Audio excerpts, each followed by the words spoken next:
Hello students, I am Dr. Birendra Kumar. Today I will discuss about nuclear fission chain reaction and the nuclear reactors. These are the contents. आज हम nuclear chemistry के बारे में पढ़ेंगे. Nuclear chemistry बहुत ही broad topic है, तो nuclear chemistry में न्यूक्लियस के बारे में अध्ययन करना, to study about the nucleus, और न्यूक्लियस में प्रोटॉन और न्यूट्रॉन पाए जाते हैं.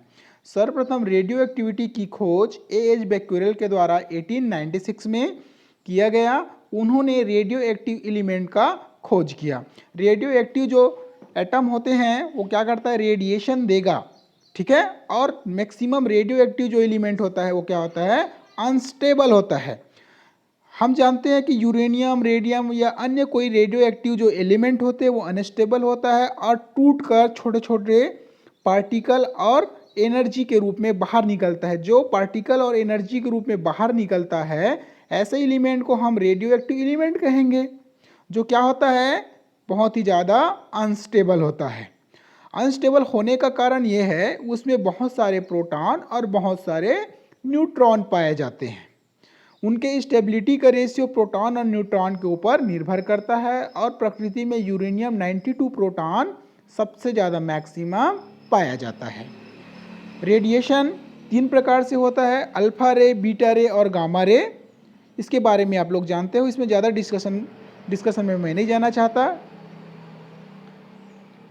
सर्वप्रथम किसी एलिमेंट में जब न्यूट्रॉन की बम्बार्डिंग किया गया, किसके द्वारा, फर्मी के द्वारा, तो उन्होंने एक नया रेडियो एक्टिव एलिमेंट्स के बारे में बताया और उन्होंने देखा.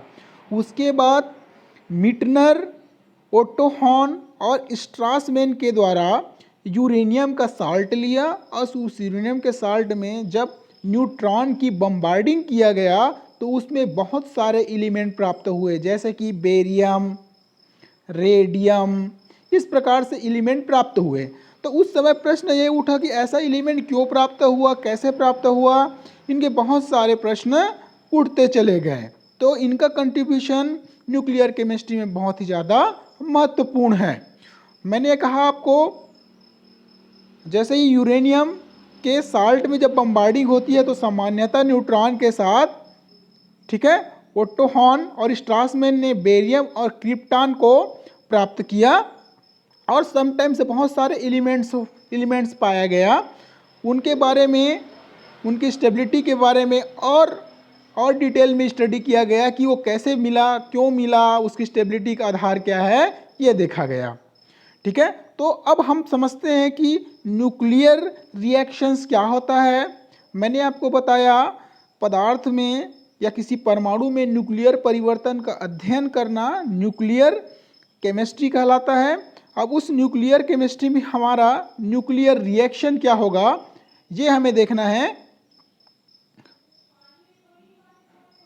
न्यूक्लियर रिएक्शंस में ये होता है, न्यूक्लियर रिएक्शन एक ऐसी प्रक्रिया है जिसमें न्यूक्लियस का केमिकल कंपोजिशन चेंज होकर नया एलिमेंट का, एटम का फॉर्मेशन करता है.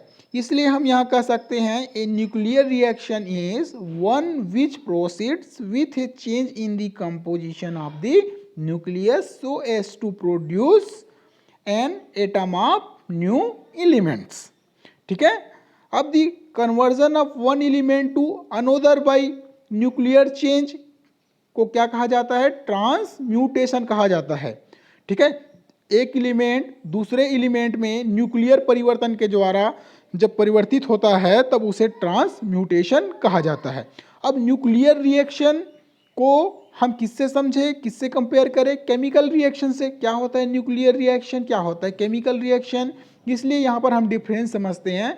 न्यूक्लियर जो रिएक्शन होता है उसमें, ठीक है, रीडिस्ट्रीब्यूशन ऑफ पार्टिकल का रीडिस्ट्रीब्यूशन होता है, लेकिन केमिकल रिएक्शंस में एक्स्ट्रा इलेक्ट्रॉन जो होता है उनका रीअरेंजमेंट पाया जाता है. ठीक है, न्यूक्लियर रिएक्शंस में वन एलिमेंट कन्वर्ट होकर दूसरे एलिमेंट में बदल जाता है, लेकिन केमिकल रिएक्शन में कोई दूसरा एलिमेंट प्रोड्यूस्ड नहीं होता, निर्माण नहीं होता. ठीक है, इसमें न्यूक्लियर रिएक्शन में अपार मात्रा में, ठीक है, एनर्जी रिलीज होगा. ठीक है, इसमें क्या होगा, इसमें अमाउंट ऑफ एनर्जी जो रिलीज होगा उनका मान बहुत ही कम होता है। अभिक्रिया की दर इसमें अप्रभावित रहता है, किससे? कंसंट्रेशन, टेम्परेचर और प्रेशर से। इसमें अनअफेक्टेड होता है एक्सटर्नल फैक्टर। तो आप लोगों को आई होप न्यूक्लियर रिएक्शन और केमिकल रिएक्शन का डिफरेंस पहले समझ में आया होगा। अब हम समझते हैं कि न्यूक्लियर रिएक्शंस में क्या क्या चीज़ है। न्यूक्लियर रिएक्शन में जैसे nuclear fission, nuclear fusion, chain reaction, इन सभी का हमें क्या करना है? स्टडी करना है। तो चलिए स्टार्ट करते हैं। Nuclear fission. न्यूक्लियर फिजन का मतलब है स्प्लिटिंग दी एटम। यहाँ पर हमने, ठीक है, बड़े आकार का एटम लिया है, हैवियर एटम लिया हुआ। जब हैवियर एटम दो छोटे छोटे एटम स्मॉलर एटम में टूटता है तो ऐसी प्रक्रिया को कहा जाता है न्यूक्लियर फिजन। ठीक है, न्यूक्लियर फिजन में सर्वप्रथम जो अनस्टेबल होता है एलिमेंट, वो स्टेबिलिटी को प्राप्त करेगा और एनर्जी को रिलीज करेगा। चलिए और समझते हैं बड़े सिंपल वे में। यहाँ पर यूरेनियम 235 लिया गया है। उसे जब न्यूट्रॉन से स्ट्राइक करवाया जाएगा तो यूरेनियम 236 प्राप्त होगा, जो बहुत ही ज़्यादा क्या होता है? अनस्टेबल होता है। और उसके बाद क्या होगा? देखिए यहाँ पर छोटे छोटे पार्टिकल का फॉर्मेशन होता है और लार्ज मात्रा में एनर्जी रिलीज होती है। ऐसी प्रक्रिया को कहा जाता है न्यूक्लियर फिजन। न्यूक्लियर फिजन में मैंने कहा जो बड़े आकार के पार्टिकल होते हैं वो ब्रेक होकर छोटे छोटे पार्टिकल का फॉर्मेशन करते हैं, जिसमें ह्यूज मात्रा में एनर्जी रिलीज होती है। ठीक है, फिजन में एक छोटा सा एग्जांपल यहाँ पर और ले। यूरेनियम 235 है, ये न्यूट्रॉन है, इनके साथ क्या करेगा? स्ट्राइक करेगा। स्ट्राइक करने के बाद अनस्टेबल कंपाउंड बनाएगा और अनस्टेबल कंपाउंड बनाने के बाद क्या होगा? स्टेबिलिटी को प्राप्त करने के लिए उसमें कुछ एनर्जी रिलीज होगा और रिलीज होने के बाद नए एलिमेंट का फॉर्मेशन होगा।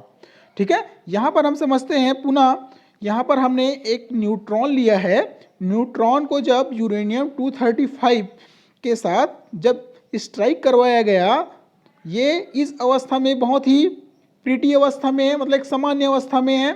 ठीक है, ये भी हमारा अनस्टेबल की अवस्था है। लेकिन जैसे ये स्ट्राइक हुआ तो यूरेनियम 236 का फॉर्मेशन हुआ। ये बहुत ही ज़्यादा अनस्टेबल कंपाउंड है। ठीक है, अब अनस्टेबल कंपाउंड क्या करेगा? स्टेबिलिटी को प्राप्त करने के लिए बड़े आकार के अणु दो छोटे छोटे आकार के अणुओं में टूट गया, क्रिप्टन और बेरियम में। इस प्रकार से इस प्रक्रिया में एनर्जी रिलीज करेगा और एनर्जी रिलीज करने के साथ ध्यान रखिएगा कि 3 न्यूट्रॉन भी रिलीज होता है। और ये न्यूट्रॉन वन न्यूट्रॉन 3 एलिमेंट को स्ट्राइक करेगा, 3 एलिमेंट फिर 1 एलिमेंट फिर 3 को करेगा। इसलिए 3:3 के रेशियो में क्या होगा? मल्टीप्लाई होते चले जाता है। ठीक है, यहाँ पर इस रिएक्शन से हम समझ सकते हैं कि न्यूट्रॉन, ये है आपका न्यूट्रॉन में आपको पता है कि वो ये प्रोटॉन है और ऊपर वाला क्या लिखा जाता है? Mass number. ठीक है, अब इसमें जब इनके साथ यूरेनियम 235 के साथ जब हम स्ट्राइक करेंगे तो क्या मिलेगा? यूरेनियम 236 जो क्या होता है? अनस्टेबल होता है। और क्या प्राप्त होता है? बेरियम और क्रिप्टॉन प्राप्त होता है और 3 न्यूट्रॉन हमें प्राप्त होता है, जो चेन रिएक्शन में पार्टिसिपेट करेगा। इसका मतलब न्यूक्लियर फिजन में ही चेन रिएक्शन होता है। ठीक है, उसी प्रकार से कुछ में ये भी देखा गया कि यूरेनियम 235 को जब न्यूट्रॉन के साथ स्ट्राइक करवाया गया तो रुबिडियम और सीजियम और 3 न्यूट्रॉन भी प्राप्त हुए। इसका मतलब अलग अलग प्रकार के एलिमेंट, ठीक है, न्यूक्लियर फिजन से प्राप्त हुआ। अब समझे कि कितनी मात्रा में एनर्जी इसमें से प्राप्त हुआ, 1 न्यूक्लियाई से, 2 न्यूक्लियाई से। इसको हम सिंपल वे में समझते हैं। ये वेब सोर्स से लिया गया है। यहाँ पर फ्री प्रोटॉन लिया गया, ये है हमारा फ्री प्रोटॉन। हमको पता है कि न्यूक्लियस के अंदर प्रोटॉन और न्यूट्रॉन पाए जाते हैं। ठीक है, यहाँ पर फ्री ये प्रोटॉन है हमारा, ये है हमारा न्यूट्रॉन। ठीक है, फ्री प्रोटॉन और फ्री न्यूट्रॉन। तो यहाँ पर हमने क्या एलिमेंट लिया है? एलिमेंट लिया है यूरेनियम। ठीक है, ये यूरेनियम में क्या है हमारा, ये हमारा प्रोटॉन है 92, ठीक है, और ये हमारा क्या है 235, ठीक है, इसका न्यूक्लियन है, ठीक है, न्यूट्रॉन नहीं है, इसका न्यूक्लियन है जो प्रोटॉन और न्यूट्रॉन से मिलकर बना होता है। अब यहाँ पर क्या करेगा, जैसे ही इस यूरेनियम 235 में, ठीक है, न्यूट्रॉन स्ट्राइक करेगा, जिसमें स्ट्राइक करेगा तब क्या होता है, इनकी जो बाइंडिंग की एनर्जी होती है, ठीक है, यूरेनियम में भी क्या होगा, मान आपस में इसके एलिमेंट्स, इनके पार्टिकल बाइंडिंग होगा, उसका बाइंडिंग के मान 7.59 मेगा इलेक्ट्रॉन वोल्ट होता है। और जब ये जैसे इनके साथ स्ट्राइक करेगा अनस्टेबल के बाद स्टेबल एलिमेंट का फॉर्मेशन करेगा और एनर्जी जब रिलीज करेगा तब कुछ तो एनर्जी रिलीज करेगा। जब वो रिलीज करेगा तो उस रिलीज को हम 235 के साथ मल्टीप्लाई करेंगे तो हमें एक्चुअल में एनर्जी प्राप्त होगा। तो हम यहाँ पर क्या किए हैं, जो बाइंडिंग एनर्जी है 7.59 मेगा इलेक्ट्रॉन वोल्ट को किसके साथ, ये 235 के साथ जब मल्टीप्लाई किए तो हमें उसमें एक्चुअल एनर्जी रिलीज हुआ वो हमें पता चला। दूसरा चीज हमने यहाँ पर 1 एलिमेंट लिया है, अब यहाँ पर हम देखते हैं 2 एलिमेंट, मतलब स्ट्राइक करने के बाद यूरेनियम हो सकता है कि एक एलिमेंट का फॉर्मेशन करे। यहाँ पर भी ये फ्री प्रोटॉन है और ये हमारा न्यूट्रॉन है। यहाँ पर स्ट्राइक करने के बाद वो दो एटॉमिक न्यूक्लियाई में ब्रेक हुआ और ब्रेक होने के बाद क्या करेगा, वो एनर्जी रिलीज करेगा, तो इसकी भी बाइंडिंग एनर्जी होगी, कुछ ना कुछ बाइंडिंग एनर्जी तो होगी। अब इस बाइंडिंग एनर्जी का है मान है 8.29 मेगा इलेक्ट्रॉन वोल्ट।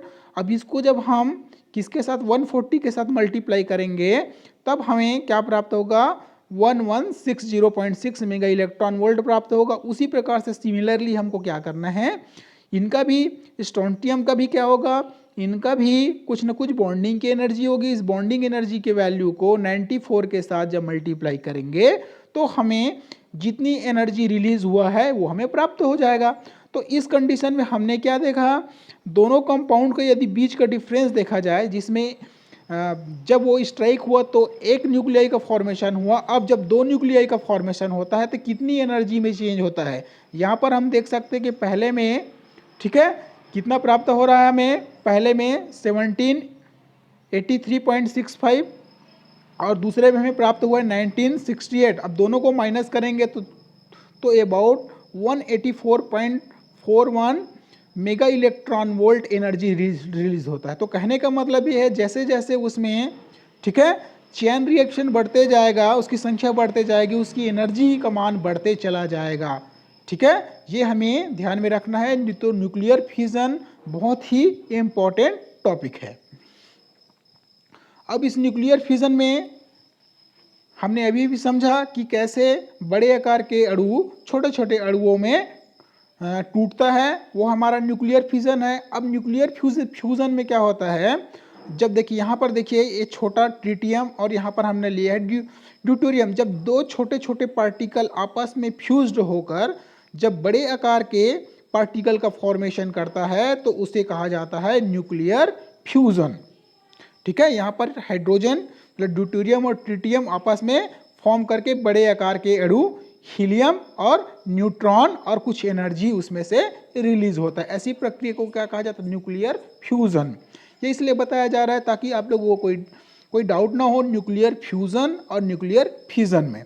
चलिए यहाँ पर हम सिंपल वे में एक डिफरेंसेस से समझते हैं। तो difference between nuclear and chemical reaction, इस रिएक्शन में हम देख रहे हैं न्यूक्लियर फ्यूजन में जो हैवी न्यूक्लियस है वो छोटे छोटे पार्टिकल में टूट रहा है। न्यूक्लियर फ्यूजन में क्या हो रहा है, लाइटर जो छोटे आकार के, ठीक है, न्यूक्लियाई है आपस में मिलकर बड़े आकार के अणु का निर्माण कर रहा है, ठीक है। तो इसमें बड़े छोटे में टूट रहा है, लेकिन इसमें न्यूक्लियर फ्यूजन में आपस में छोटे छोटे मिलकर बड़े आकार के अणु का निर्माण कर रहा है। इसमें क्या होता है, इसमें हाई टेम्परेचर, इस प्रक्रिया को करने के लिए फ्यूजन को उच्च ताप की आवश्यकता नहीं होती, लेकिन जब फ्यूजन जब होता है तब उच्च ताप की आवश्यकता होती है। हमेशा ध्यान में रखिएगा न्यूक्लियर फ्यूजन में ही चेन रिएक्शन होता है, न्यूक्लियर फ्यूजन में चेन रिएक्शन नहीं होता, ठीक है। इसमें जो प्रोडक्ट बनेगा न्यूक्लियर फ्यूजन में वो रेडिएटिव नेचर का होगा और इसका जो प्रोडक्ट निकलेगा वो नॉन रेडिएटिव नेचर का होता है। इनमें जो उत्पाद जो मिलता है वो न्यूक्लियर वेस्ट के रूप में प्राप्त होता है, और इसमें न्यूक्लियर फ्यूजन में कोई न्यूक्लियर वेस्ट हमें प्राप्त नहीं होता है। अब इसकी न्यूक्लियर एनर्जी को कहाँ कहाँ यूज करते हैं, इन न्यूक्लियर टेक्नोलॉजी में करते हैं, ठीक है। पावर स्टेशन में इलेक्ट्रिसिटी प्रोड्यूस करने के लिए करते हैं, पावर प्लांट में उपयोग करते हैं। इस प्रकार से न्यूक्लियर एनर्जी का बहुत सारे उपयोग है, ठीक है। अब देखते हैं कि चेन रिएक्शन क्या होता है। चेन रिएक्शन मतलब यह है कि जब कोई एक मॉलिक्यूल स्ट्राइक करके जब 3 मॉलिक्यूल करे, 3 मॉलिक्यूल पुनः स्ट्राइक करके 27 करे, तो इस प्रकार से कंटिन्यू चेन ग्रोथ होते रहे, ठीक है। अब उनको समझने के लिए इस चेन रिएक्शन को हम अनकंट्रोल्ड और कंट्रोल्ड चेन रिएक्शन को देखेंगे, ठीक है। अब इसमें क्या होता है, हैवी न्यूक्लियस जब बड़े आकार के अणुओं में जब न्यूट्रॉन की बम्बार्डिंग किया जाता है, तब क्या होगा, 2 छोटे छोटे न्यूक्लियाई में क्या होगा, वो टूटेगा, और न्यूक्लियाई जब टूटेगा तो उसमें से कुछ न्यूट्रॉन भी क्या होगा, रिलीज होगा। यहाँ पर हम समझ सकते हैं कि जब न्यूट्रॉन का स्ट्राइक यूरेनियम 235 के साथ हो रहा है, ये अनस्टेबल है, लेकिन क्या है, क्रिप्टॉन और बेरियम जो हमें जो प्राप्त हो रहा है वो स्टेबल है, और इसमें से एनर्जी रिलीज हुआ। अब एनर्जी जो रिलीज हुआ उसके साथ साथ देखिए यहाँ पर आपको दिखाई दे रहा होगा 3 न्यूट्रॉन भी हमें प्राप्त होता है। अब ये 3 न्यूट्रॉन किसी दूसरे एलिमेंट के साथ या यूरेनियम 235 के साथ स्ट्राइक करेगा तो पुनः 3 न्यूट्रॉन रिलीज करेगा, ये फिर पुनः 3 न्यूट्रॉन रिलीज करेगा, और ये पुनः 3 इलेक्ट्रॉन रिलीज करेगा।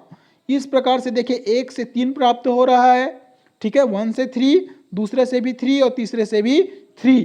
इस प्रकार से क्या हो रहा है, उनकी ग्रोथ पुनः क्या होगा, इसमें से पुनः ये 1 किसी दूसरे एलिमेंट के साथ स्ट्राइक करेगा, फिर 3 निकलेगा। इस प्रकार से जितना भी होगा 3 के रेशियो में बढ़ते चला जाएगा, और उसकी संख्या असीमित रूप में कंटिन्यू बढ़ते चला जाएगा। जो एटम बम होता है वो अनकंट्रोल्ड चेन रिएक्शन टाइप से होता है।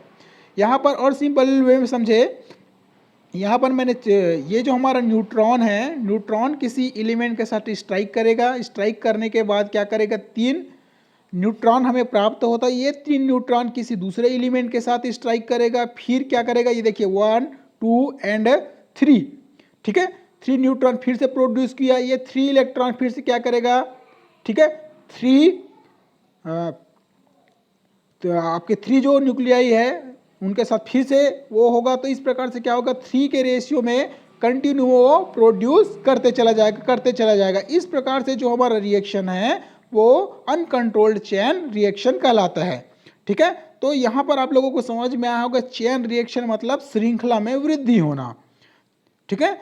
जब एक स्ट्राइक करता है तो 3 आता है, 3 आएगा, 27 आएगा, 27 फिर वो 3 के रेशियो में जाएगा। तो इस प्रकार से कंटिन्यू चेन रिएक्शन हमारा बढ़ते रहता है। दूसरा जो कंट्रोल चेन रिएक्शन होता है, इसमें भी क्या होता है, heavy nucleus in bombard with neutron, मतलब न्यूट्रॉन के साथ हैवी न्यूक्लियस को जब बम्बार्ड करते हैं तो क्या होता है, इसमें भी क्या हो रहा है, रिलीज होगा न्यूट्रॉन का यूरेनियम 235 के साथ जब करेंगे तो क्या होगा, फिजन के द्वारा क्या होगा, प्रोडक्ट का फॉर्मेशन होगा।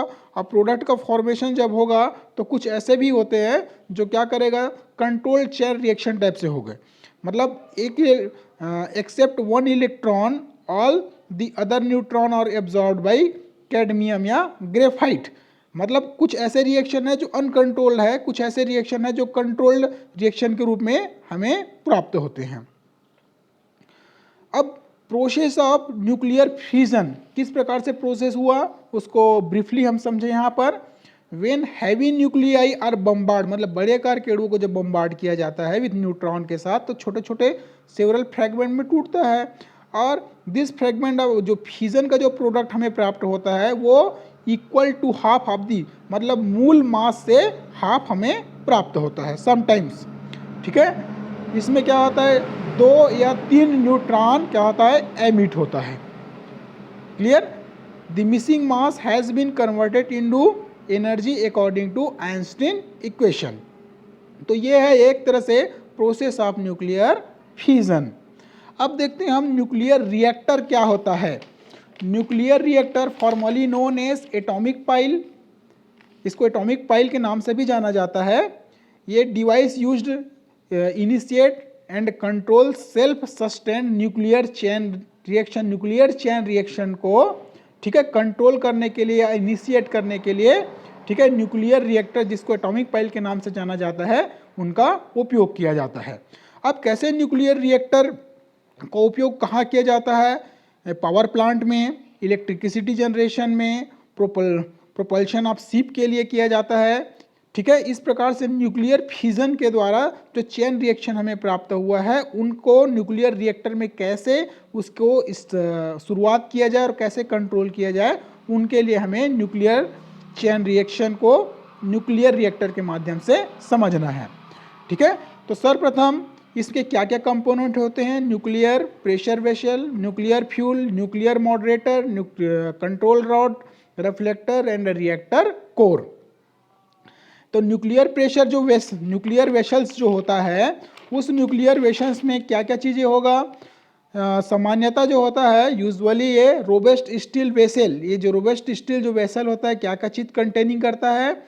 ये एक रिएक्टर कोर, मॉडरेटर कूलेटेंट या समटाइम्स इस सीरीज में ट्यूब होल्डिंग या फ्यूल पाया जाता है। तो एक प्रकार से न्यूक्लियर प्रेशर वेसल्स के लिए क्या क्या चीज़ें ज़रूरी है ये हमें इनसे पता चलता है। तो इसे फ्यूल कोर कंस्टिट्यूट करता है।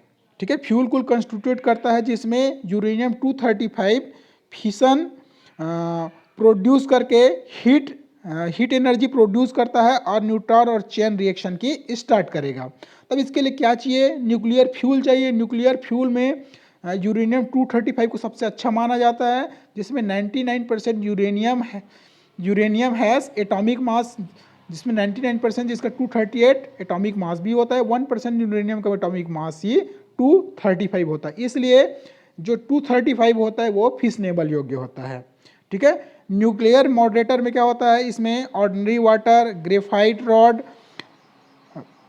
ग्रेफाइट रॉड जो स्लो डाउन करता है। ठीक है, ये होता है न्यूक्लियर मॉडरेटर। इसमें सामान्य वाटर, हैवी वाटर और ग्रेफाइट का भी उपयोग मॉडरेटर के रूप में किया जाता है।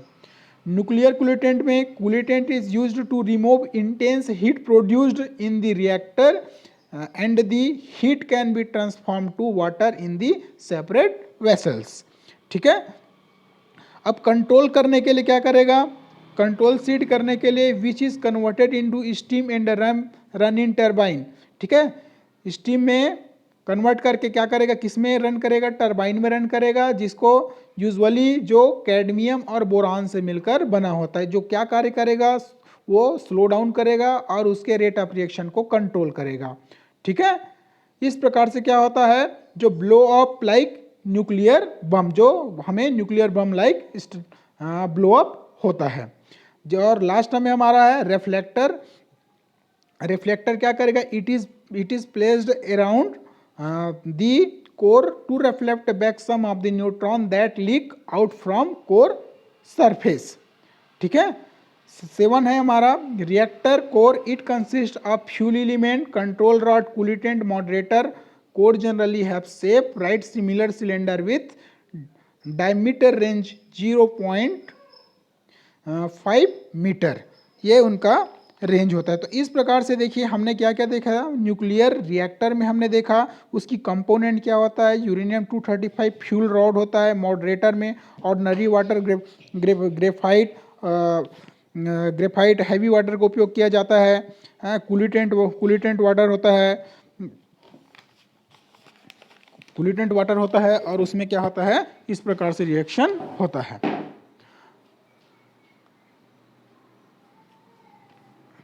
अब हम देखें कि टाइप ऑफ न्यूक्लियर रिएक्टर किस प्रकार का होता है।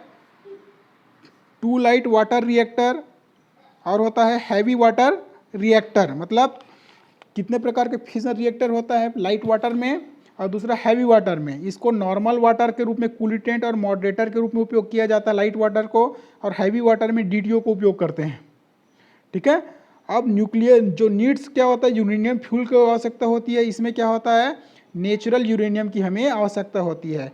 इसमें 80% ऑफ वर्ड्स रिएक्टर होता है, इसमें 10% रिएक्टर्स होता है, जो कॉमनली यूएस में और कनाडा में हैवी वाला कॉमनली कनाडा में यूज़ होता है। तो आई होप ये लेक्चर आप लोगों को समझ में आया होगा। चूँकि न्यूक्लियर केमिस्ट्री का जो टॉपिक है बहुत ही ब्रॉड है, मैंने कोशिश किया आप लोगों को ब्रीफली समझाने का। तो आई होप समझ में आया होगा। Thank you.